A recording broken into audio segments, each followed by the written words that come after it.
우리 오늘 기록된 말씀을 중심으로 예수님의 두 가지 좌우명이라고 하는 그런 주제로 같이 은혜를 나누고자 합니다. 우리 예수님의 그 제자들이 우리 예수님께서 우물가 여인과 대화하는 그런 사이에 동네에 나가서 음식을 사러 가셨죠. 그런데 우리 이제 예수님의 제자들이 음식을 사가지고 예수님에게 돌아왔을 때에 예수님이 한 여인과 우물가에서 여러 가지 성경에 관한 그리고 우리 예수님이 이 세상에 오시게 된 그런 동기에 대해서 말씀을 하셨을 때에 우리 제자들은 이상하게 생각을 했지만 오늘 여기 성경에 보니까 더 이상 우리 예수님의 제자들은 예수님에게 질문을 하지 않으셨다라고 말씀이 기록되어 있습니다. 자, 그러면서 우리 예수님의 제자들이 예수님에게 음식을 우리들이 장만해서 사왔으니까 이 음식을 잡수소서라고 예수님에게 말씀을 전하니 우리 예수님께서는 즉시 헐레벌떡 그 음식을 잡수시는 것이 아니라 짤막한 단편적인 굉장히 심오한 말씀을 제자들에게 던지는 그런 장면이 오늘 여기 성경에 기록되어 있습니다. 자, 우리 예수님은 이 짤막한 던진 우리 예수님의 화두가 무엇이었을까? 오늘 여기 예수님은 제자들에게 이렇게 짤막한 말씀을 던지셨는데 이 말씀은 우리들이 하루 종일 생각해 봐야 될 그런 문제이고 우리들이 깊이 묵상해야 할 그런 말씀임을 우리는 본문 말씀을 통해 깨닫게 됩니다. 자, 우리 예수님의 제자들이 예수님에게 음식을 잡수소서라고 말씀을 전했을 때 우리 예수님이 하신 말씀 거기 우리 34절에 이렇게 말씀이 기록되어 있습니다. 우리 33절 34절 시작. 제자들이 서로 말하되 누가 잡수실 것을 갖다 드렸는가 한데 예수께서 이르시되 나의 양식은 나를 보내신 이의 뜻을 행하며 그의 일을 온전히 이루는 이것이니라. 아멘. 자, 우리 예수님은 심오한 말씀을 제자들에게 지금 던졌는데 예수님께서 이르시되 나의 양식은 자, 음식을 지금 잡수시라고 말하니까 우리 예수님께서 말씀하시기를 나의 양식은 나를 보내신 이의 뜻을 행하며 라고 우리 주님이 말씀해 주셨습니다. 우리 한번 따라해볼까요? 나의 양식은 나를 보내신 이의 뜻을 행하며 내가 먹을 영적인 그런 포만감이 있는 그런 음식은 나를 보내신 이의 뜻, 하나님의 뜻을 행하는 것이다. 우리 예수님은 그런 심오한 말씀을 지금 전하고 있는 겁니다. 우리들이 음식을 먹으면 육체적인 그런 양식이 되는 거지만 영의 양식이 있죠. 영의 양식. 하나님께서 우리들에게 주시는 영혼의 양식이 있는데 우리 예수님이 지금 말씀하시는 양식은 하나님께서 우리 예수님을 세상에 보내셨다라는 거예요. 우리 예수님은 항상 의식 속에 이 좌우명처럼 가지고 있었던 우리 예수님의 그 생각과 사상은 하나님께서 나를 세상에 보내셨다라고 하는 보내심을 받은 의식이 우리 예수님에게 있었다라는 거예요. 보냄받았다라고 하는 의식. 하나님께서 여러분들을 우리 재단에 보내셨다라고 하는 그런 의식이 필요한 거고 하나님이 여러분의 가정에 여러분들을 보내셨다라고 하는 그 의식. 우리 예수님은 항상 그 의식 속에 하나님께서 나를 천국에서 이 세상에 보내셨다라는 겁니다. 이 세상에 보내셨다. 하나님께서 나를 보내실 때에는 분명한 뜻이 있었다라는 거예요. 그냥 막 보낸 것이 아니라 한 가지 사명을 하나님께서 내게 주셨다라는 거예요. 사명. 그 사명이 뭐냐면 인류를 구원해야 할 사명이라는 겁니다. 인류. 그 안에는 여러분의 이름 석자도 들어가 있는 거죠. 하나님이 내 생명을 구원하실 사명. 우리 주님께서 이 땅을 구원하실 그럴 사명. 우리 주님께서 많은 백성들을 구원해내야 할 그럴 사명. 그 사명을 우리 주님께서 감당하시기 위해 이 땅에 오셨다라는 거예요. 그래서 우리 주님은 항상 하나님께서 나를 세상에 보내셨다라고 하는 그런 구조를 성경에 계속해서 반복해주고 있는 것입니다. 하나님이 나를 보내셨다. 우리 하나님께서 나를 세상에 보내셨다. 하나님께서 나를 이 세상에 파송하셨다. 하나님께서 온 인류를 하나님께서 건져내시려고 나를 세상에 보내셨다. 그래서 우리 예수님께서는 이 보내심을 받았다라고 하는 그 의식 속에서 한 번도 떠나신 적이 없는 분이 우리 예수 그리스도입니다. 여러분, 우리도 보내심 바 되었다라고 하는 그 의식 속에 살아가는 저와 여러분이 되어줘야 할 줄로 믿습니다. 하나님이 나를 이 땅에 보내셨고 하나님께서 나를 이 재단에 보내셔서 하나님의 귀한 소명을, 사명을 하나님께서 감당케 하시도록 하나님이 나를 보내셨다라고 하는 그 보내심을 받은 자의 의식 구조가 우리들에게 있어줘야 할 줄로 믿습니다. 그래서 오늘 우리 예수님께서는 나의 양식은 나를 보내신 이의 뜻을 행하여, 그 뜻이 뭡니까? 인류를 구원코자 하는 뜻이라는 거예요. 여러분의 생명을 하나님께서 구원코자 하시는 우리 주님의 뜻이 명백하게 오늘 본문 속에 담겨져 있는 것입니다.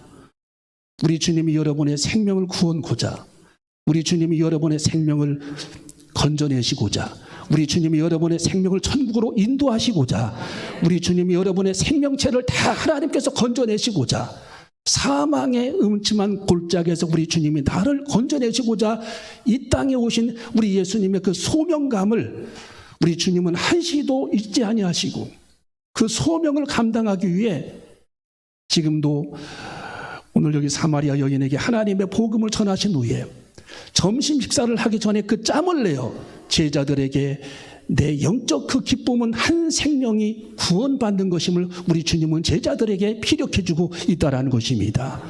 우리 주님의 소망, 우리 주님의 간절한 그런 기쁨, 우리 주님의 간절한 그 소망은 한 생명이 하나님 앞에 구원받는 그 구원에 있음을 우리 주님은 너무도 간절하게 지금 외치고 있다는 사실을 우리는 기억해야 할 줄로 믿습니다.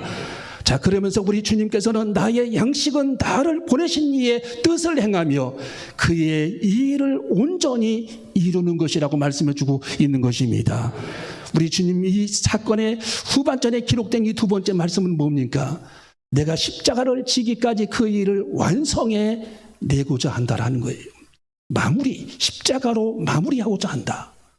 나는 십자가 위에서 우리 한 생명을 위해, 여러분의 생명체를 위해, 우주보다도 가장 소중한 내 생명을 위해 내가 십자가 위에서 인류의 그런 죄값을 대신해서 희생을 당하고 십자가 위에서 다 이루기까지, 물과 피를 다 쏟기까지 그 일을 다 마무리하기를 나는 원한다. 그 뜻입니다. 마무리하기를 원한다.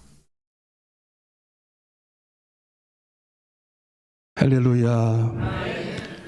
여러분, 탄주지어 불효지류라고 하는 말이 있잖아요.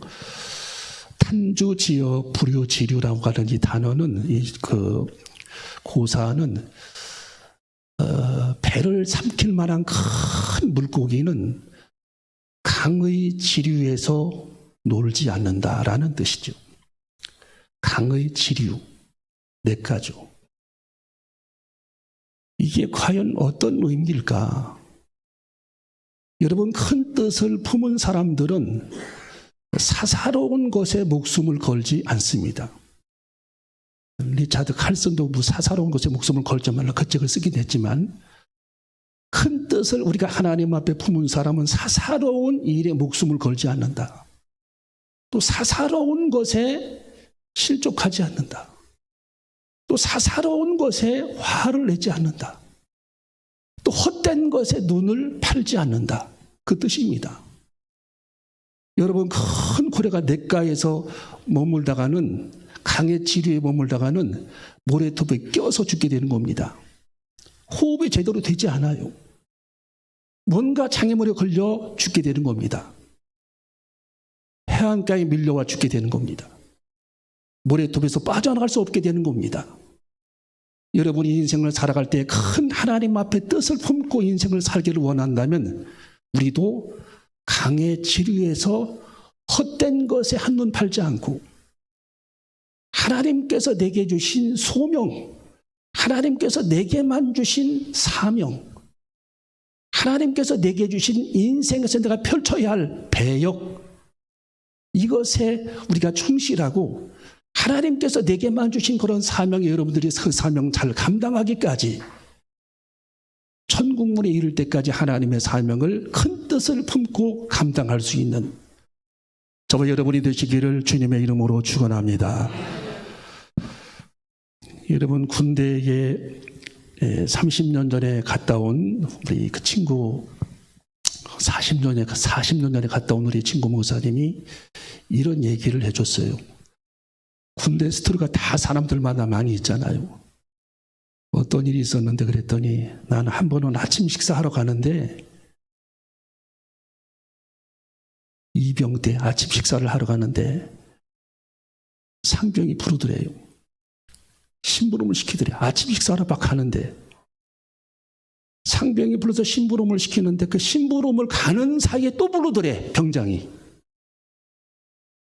그래서 그 병장이 급하게 해서 심부름을 또 가는데 가는 사이에 딴 사람이 또 부르더래, 심부름하라고. 그 심부름을 3개를 하고 났더니 아침 식사가 다 끝나고 파장했더라. 그런 얘기를 제게 해주었습니다. 여러분, 제가 그 얘기를 들으면서 우리 인생을 살아가는 데에 이 본질을 사람들이 놓쳐버리게 되면 얼마나 인생의 가장 축복된 본질을 놓쳐버리는가. 우리 예수님의 지금 본질은 한 생명을 구원하는 것입니다. 우리 예수님의 그 본질의 뜻에 맞게 우리들이 구원받아야 되는 것이지요.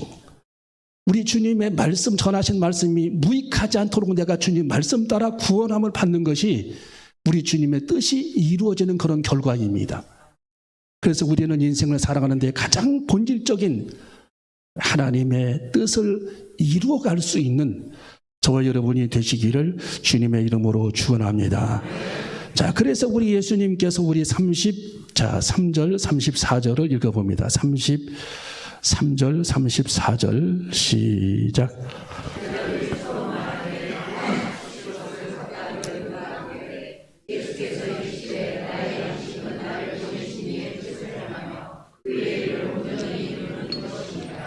아멘.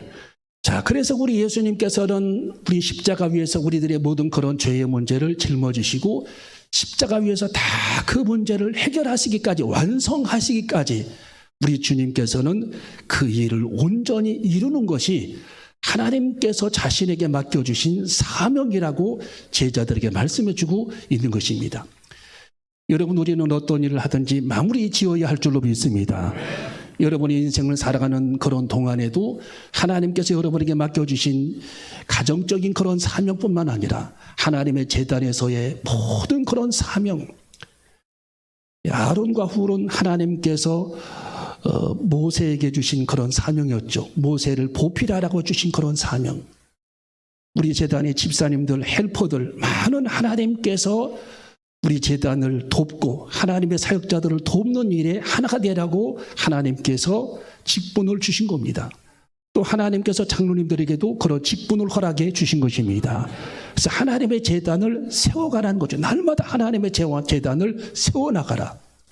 이것이 하나님께서 내게 주신 사명이고 우리 예수님께서는 십자가 위에서 그 사명을 다 완성하시기까지 우리의 그런 모든 그런 죄의 문제를 짊어지시고 십자가 위에서 우리 예수님께서 물과 피를 다 쏟으시기까지 우리 주님께서 고개를 떨구시며 운명할 때에 내가 다 이루었다고 말씀하시면서 하나님께서 우리 예수님에게 마무리 지으라고 말씀하신 그 십자가의 사건을 마무리 지으시는 그 장면, 핏값을 치르시는 그런 장면을 우리는 기억해야 할 줄로 믿습니다. 우리 예수님은 우리들의 구원을 지금 다 완성해 주셨습니다. 여러분의 구원을 이루어 주셨습니다. 천국 가는 길을 하나님이 열어주셨습니다. 새하늘과 새 땅을 하나님이 열어주셨습니다. 여러분이 하나님의 나라 천국에 거할 수 있는 길을 우리 험난한 우리 예수님께서 십자가의 핏잔을 마시면서 온몸을 찢으시고 대못을 맞으시고 가시베르관을 쓰시면서 그 일을 다 마무리하시기까지 천국 가는 길을 우리 주님께서 대신 열어주신 것입니다. 여러분, 우리는 가게 될 줄로 믿습니다. 호련히 하나님의 나라 천국에 임하게 될 줄로 믿습니다. 이것이 얼마나 큰 축복인지 몰라요. 예. 여러분 사도 바울은 인생을 살아가는 중에 에베소서에 보면은 내가 땅을 걸어가도 나는 천국에 앉아 있고, 내가 골방에 있어도 나는 천국에 앉아 있고, 내가 일을 해도 나는 천국에 앉아 있다라고 그분은 자기 자신을 간증을 했어요. 그렇게 그런 기분으로 인생을 살라라는 거죠. 왜? 우리는 조만간 하나님께서 창조하신 영원한 천국에 거할 수 있기 때문입니다. 여러분 그 은혜가 얼마나 크고 놀랍습니까? 예? 이로 말할 수 없는 그런 기쁨이요 큰 행복입니다. 물질이 많고 적음, 세상적인 계급의 높고 낮음 중요한 게 아닙니다. 예. 어느 날 갑자기 호련히 우리가 하나님께서 내 이름을 부르실 때에, 여러분 크루즈선이 부산에 왔다가 뻥 하고 이렇게 백구동 소리가 울리면은 사람들이 막 물건을 사다가 그 배에 막 올라탑니다. 그리고 출발합니다. 호련히 어느 날 우리 주님께서 내 이름을 부르실 때에, 호련히 어느 날 주님께서 내 이름을 부르실 때에 얼마 남지 않은 그런 생애죠. 우리는 호련히 주님 앞으로 갈 수 있는 그런 길을 우리 주님이 열어주셨다라는 겁니다. 우리 주님은 그 길을 열어놓으시기 위해 너무도 치열한 그런 싸움을 싸우셨어요. 너무도 치열한 싸움. 예. 우리는 한가하죠? 그게 뭐 어려운가라고 생각하죠? 아닙니다. 우리 주님은 너무도 고통스러운 시간, 손바닥에 대못을 박는 그런 시간, 구약의 한 마리 어린 양처럼 너무도 치열하게 죽음의 문턱에서 죽어야 하는, 십자가를 져야 하는, 우리의 죄값을 치루어야 하는 그런 치열한 그런 전쟁터. 예. 그 싸움을 우리 주님은 싸우시고 하늘 가는 밝은 길을 우리 주님이 대신 열어주신 것입니다. 하나님 나라 가는 길을 우리 주님이 열어주신 것입니다. 이 은혜가 얼마나 큰지 우리는 감격하고 감사하는 그런 삶을 살아가는 저와 여러분이 되어줘야 할 줄로 믿습니다. 여러분 사람이 참으로 안다면 행하지 않을 수 없다라고 그랬어요. 선이 무엇인지를 안다면 악하게 살 수 없고, 악이 무엇인지를 안다면 선하게 살 수 없는 것입니다. 예. 악이 무엇인지 안다면 선하게 살지 않을 수 없습니다. 여러분이 지옥을 알고 있다면 지옥을 피해가지 않을 수 없다라는 거예요. 이 사람이 악한 사람은 선이 뭔지 몰라요. 선한 사람은 악이 뭔지를 알아요. 그래서 선한 것입니다. 네. 여러분 민주주의의 고귀함을 아는 사람들은 공산주의의 무서움을 이미 아는 사람들이에요. 네. 공산주의의 무서움. 절체절명에 빠져있는 우리 대한민국입니다. 여러분 우리는 한국을 위해 기도하는 우리 모두가 되어줘야 할 줄로 믿습니다. 주님 이 땅에 민주주의가 정착되기를 원합니다. 악의 무리 패거리들이 이 땅을 장악하고 지배하지 않는 그런 나라가 되지 않기를 원합니다. 하나님의 나라가 이루어지기를 원합니다. 우리 주님이 온전히 통치하시는 그런 하나님의 나라가 이 땅에 이루어지기를 원합니다. 백성들이 깨어나기를 원합니다. 하나님 내 영혼을 일깨워 주시옵소서. 악함이 무엇인지를 알게 하시옵소서. 불의한 일이 무엇인지를 알게 하시옵소서. 악한 그런 카르텔이 무엇인지를 알게 하시옵소서. 우리는 하나님 앞에 이 민족을 위해 정말 울부짖으며 기도하고 하나님 앞에 우뚝 설 수 있는 우리 민족이 되어줘야 할 줄로 믿습니다. 여러분 우리는 하나님의 일을 온전히 이루어 나가야 합니다.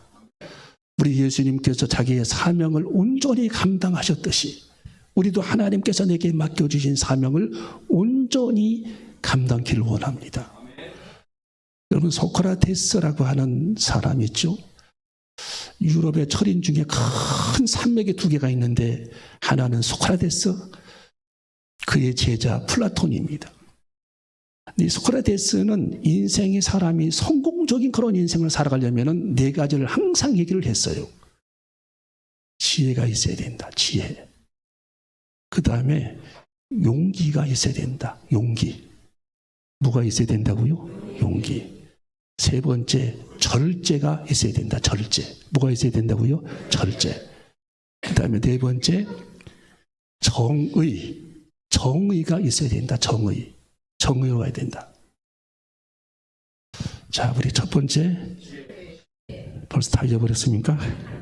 첫 번째, 지혜가 있어야 돼. 두 번째, 용기가 있어야 돼. 세 번째, 절제. 네 번째, 정의가 있어야 된다. 근데 플라톤이라고 하는 그 제자는 그 소크라테스의 학문을 집대성해 놓은 그런 철인이었는데, 이분은 인생의 가장 성공적인 그런 덕목을 네 가지를 얘기를 했어요. 지혜가 있어야 된다. 똑같이. 그 다음에 용기가 있어야 된다. 용기가 없으면 아무 일도 못한다라는 거예요, 사람이. 세 번째, 절제가 있어야 된다. 절제. 똑같이 얘기했다니까요. 네 번째가 뭐라고 그랬습니까? 근데 조금 똑같은 얘기를 다르게 표현했어요. 올바름이 있어야 된다. 컨닝했다고 할까 봐서 그렇게 적은 것 같아요. 올바름이 있어야 된다. 올바름. 야, 이걸 제가 보면서 그 성경의 그 신학자들이 그분들의 영향도 좀 받았는데, 야, 사람은 지혜로워야 되고 또 용기가 있어야 되고, 예. 용기 갖고서 막 하다 보면은 절제력이 없으면은 이게 안 되죠. 절제가 있어야 되고, 그리고 방향을 잡아주는 그런 올바름도 있어야 된다. 올바름. 참 중요한 그런 얘기를 했습니다. 올바름도 있어야 된다. 여러분, 예수님은 알기만 하고 행치 아니하는 그런 분이 아니셨습니다. 우리 주님은 알을 행함으로 옮기신 분이 우리 예수님이셨습니다. 여러분, 우리는 행동해야 할 줄로 믿습니다. 하나님 말씀에 철저히 순종하는 그리스도인이 되어줘야 할 줄로 믿습니다. 주님, 제가 알기만 하고 내 양심을 속이는 자가 되지 않기를 원합니다.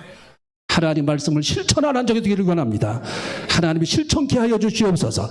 하나님 말씀을 실천케 하여 주시옵소서.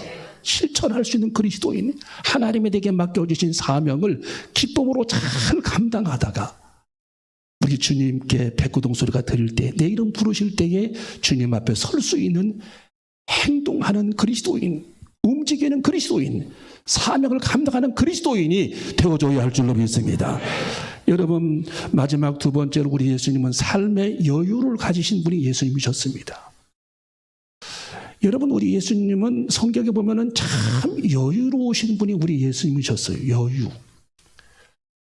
여러분, 인생을 살다 보면은 가장 멋진 사람이 어떤 사람인 줄 아세요? 여유가 있는 사람입니다. 여유가 있는 사람. 가장 멋있는 사람이에요. 예. 여러분, 사람이 여유가 없으면은요, 공감 능력이 저하가 돼요. 누가 무슨 얘기를 하게 되면은 그 얘기를 공감을 하지 못해요. 예. 이해하려고 하지도 않고, 이해할 마음의 여백이 없어요. 이해할 마음의 여백, 공간이 없어요. 그래서 공감을 못하는 거예요. 그래서 수긍이 안 되고 파이트가 되는 거예요. 수긍이 안 되는 거예요. 수긍이. 이 공감 능력이 자꾸 저하. 그래서 부모 자식 간의 공감 능력, 부부 간의 공감 능력, 선생님과 제자 간의 공감 능력이 이루어져야 되는데, 이 공감 능력이 없으면은요, 이 대화하기가 참 이게 힘들어집니다. 공감 능력이 없으면 마음속에 여유가 없기 때문이라는 거예요. 여유. 그다음에 마음의 여유가 없으면은 고립과 소외를 당합니다. 인생을 여러분이 살아갈 때에 다 이렇게 고립이 됩니다. 예. 스스로 고립이 되는 거예요. 그렇게 공감 능력이 없고 마음속에 여유가 없으면 신뢰와 존중에 손상을 입게 됩니다. 그래서 짜증 같은 게 자꾸 이렇게 나오고 분노가 표출되면서 신뢰를 사람들에게 잃어버리게 되죠. 네, 마음속에 여유가 없으면. 그래서 관계 능력이 약화가 됩니다. 모든 대인관계 능력이 약화가 돼요. 여러분, 1910년도 6월 1일자로 스콧 대령, 영국의 대령이 남극 탐험을 출발을 했습니다. 아문젠과 둘이 대결을 벌였는데, 은연중에 노르웨이에 영국의 스콧 대령이 이제 그 남극 대륙을 출발을 했는데, 그 당시에 남극의 날씨는 영하 45도였어요. 영하 45도. 60명의 대원이 출발을 했습니다. 예행연습까지 했어요. 남극이 얼마나 춥습니까? 그리고 얼마나 먼 거리입니까? 썰매를 준비하고 몽골 말 수십 피를 준비하고 개를 준비하고 그리고 눈밭을 달리는 오토바이를 준비해가지고 출발을 했는데 이게 보통 어려운 문제가 아니고 다 기계들이 얼어붙어가지고서 작동도 되지 않고 몽골의 그 추위에 강한 몽골 말도 다 얼어 죽어버리고 개들도 다 얼어 죽고 결국에는 그 무거운 짐을 들고 이 남극을 탐험하기 위해 아주 한 발짝 한 발짝 걸어가는데 사투를 벌이면서 걸어갑니다. 나머지 일행들이 한두 명 다 사람들이 죽어갑니다. 최후로 남은 인원이 스콧 대령까지 5명입니다. 그들은 남극을 탐험을 하고 돌아오는 길에 식량이 다 바닥에 났어요. 손가락, 발가락에 동상이 걸려서 다 그걸 잘라냈습니다. 그리고 저 대원들이 마지막 식량이 다 떨어지고 텐트를 쳐놓고 그 속에서 영하 45도에 죽어가는데 먹을 음식이라고는 아무것도 없습니다. 기록에 보니까 그 일행들이 혁띠를 풀어서 혁띠 가죽을 잘라서 그걸 입에다 놓고 그걸 오물오물 계속 씹고 있습니다. 왜? 배가 고프니까. 그리고 그들은 모여 앉아서 서로 농담을 주고받았는데 기록에 보면 한 사람도 서로를 원망하지 않았다. 그리고 그들은 여기까지 우리를 인도하신 하나님을 죽어가면서도 찬송하였다. 할렐루야. 여기까지 인도하신 하나님을 죽어가면서도 하나님을 찬송하였다. 누구도 원망하지 않았다. 그리고 그들은 희망의 노래를 부르면서 한 사람 한 사람 저체온 쪽으로 죽어갈 때까지 그들은 웃음을 잃지 않았고 그들의 소망을 하늘에 두었다라고 기록하고 있는 것입니다.